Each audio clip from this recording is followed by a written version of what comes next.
Joe Rogan is stepping forward. And this time, he's pulling back the curtain on something the mainstream media has been quietly avoiding. He's exposing a deeply troubling alleged connection between Ellen DeGeneres and Ghislaine Maxwell, and sources say Ellen is growing increasingly anxious as a very specific conversation begins gaining serious momentum. Ghislaine Maxwell's legal team has made a stunning announcement. Maxwell is reportedly prepared to name the individuals tied to Jeffrey Epstein's network, and she's willing to do so in exchange for her freedom. The list, they say, is long, and according to those following this story closely, Ellen DeGeneres has every reason to believe her name could surface. The walls, it seems, are beginning to close in, and for Ellen, the clock may finally be running out. But, you know, there's always that suspicion when you see someone on television that they're not really that way, because there's been, like Ellen, like the Ellen situation. Yeah. You know, people found out that Ellen was mean, and all these people came out and said, Ellen's actually a bitch.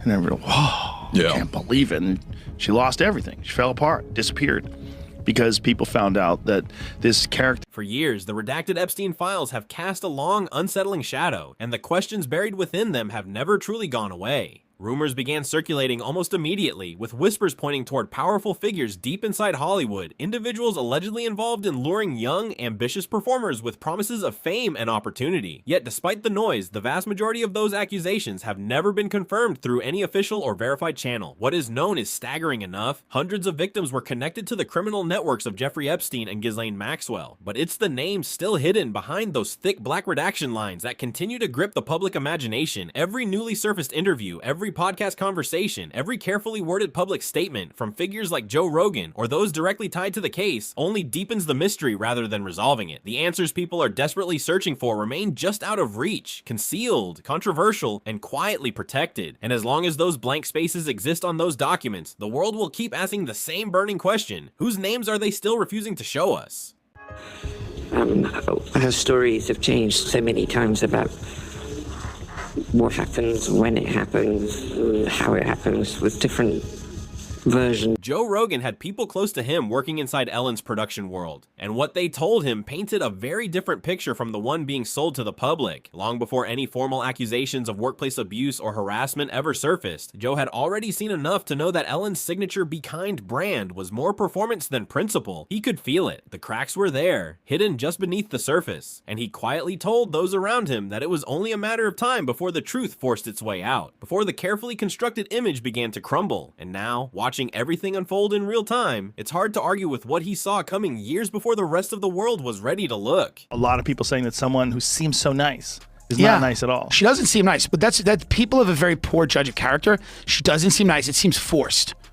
People that are like that all the time, she doesn't seem nice. It's very forced. And whatever, you're allowed to be a bitch, right? You're allowed to be a bitch. You're allowed to... When the Epstein files were first unsealed and released to the public, nearly every email connected to Ellen had been buried beneath heavy layers of redaction, as if someone had gone to great lengths to ensure those details would never see daylight. But even that wasn't enough to erase her entirely. Ellen's name surfaced hundreds of times throughout the documents, woven into private journal entries, scattered across communication records, and most strikingly, appearing within the infamous flight logs. Those logs paint a deeply troubling picture, one that places Ellen aboard Epstein's notorious private jet, the aircraft the world came to know as the Lolita Express. That alone was enough to send shockwaves through public conversation, but now, the story takes an even more significant turn. Ghislaine Maxwell, the woman at the very center of this entire criminal network, has stepped forward, and she isn't staying silent. She's prepared to corroborate exactly what those flight logs suggest, and more than that, she's ready to pull back the curtain on what Ellen DeGeneres and Jeffrey Epstein were actually talking about behind closed doors. For the first time, the conversations that were never meant to be heard may finally be exposed. Ghislaine Maxwell is asking again for a federal judge to throw out her conviction and release her from prison. She wrote the request herself. New York prosecutors say her argument seems to overlap her original motion to dismiss. Maxwell is serving a 20-year sentence. She was a co-conspirator of the late offender Jeffrey Epstein.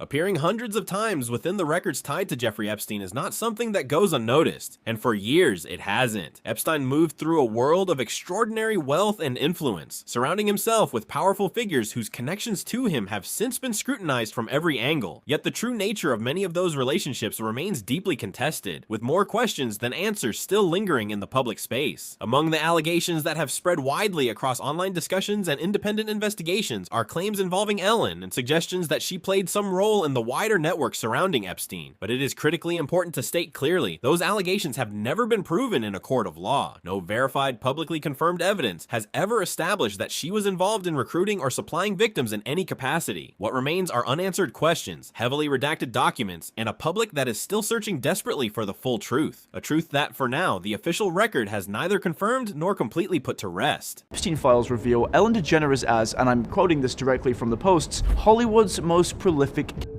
that she consumed human flesh. Ellen DeGeneres is named in the Epstein documents, and that part is real. Her name appears in the broader index of over 300 high-profile individuals that show up. Alongside the verified document controversy, a separate wave of online theories began taking shape, this time centered on Ellen's television show itself. Certain celebrity interviews were pulled apart and reanalyzed by conspiracy communities, with one particular conversation featuring Sandra Bullock becoming a recurring focal point across forums and social media platforms. Those who subscribe to these theories argue that specific exchanges carried layered, hidden meaning beneath the surface of what appeared to be ordinary celebrity conversation. Critics and fact-checkers, however, have pushed back firmly, insisting the clips have been deliberately stripped of context and reframed to suggest something that simply isn't there. It is essential to be direct. No credible, verified evidence has ever drawn a legitimate connection between those televised interviews and the criminal network built by Jeffrey Epstein. The speculation has traveled far and wide across the internet, gaining momentum through repetition rather than substance. As of now, these remain exactly what the documented record shows them to be. Unverified theories circulating loudly in online spaces, but unsupported by any confirmed or court-established facts.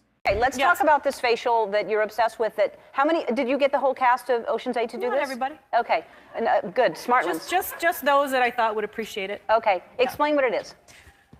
Well, it's this way in which one forces through microneedling. It's like a little roller with these. Some of you, I think many. Sarah. Carrie, what are you pushing into the skin? Well, you push in what. This raises an unavoidable question. Why was Ellen promoting stem cells in the first place? It's a subject that doesn't belong anywhere near daytime television, but digging into Epstein's leaked emails tells a different story entirely. His correspondence reveals an unsettling obsession with stem cell treatment, a means to retain youth and defy aging. The troubling reality underlying all of this, these particular cells required sourcing from children. It's half you're not going to get organ rejection.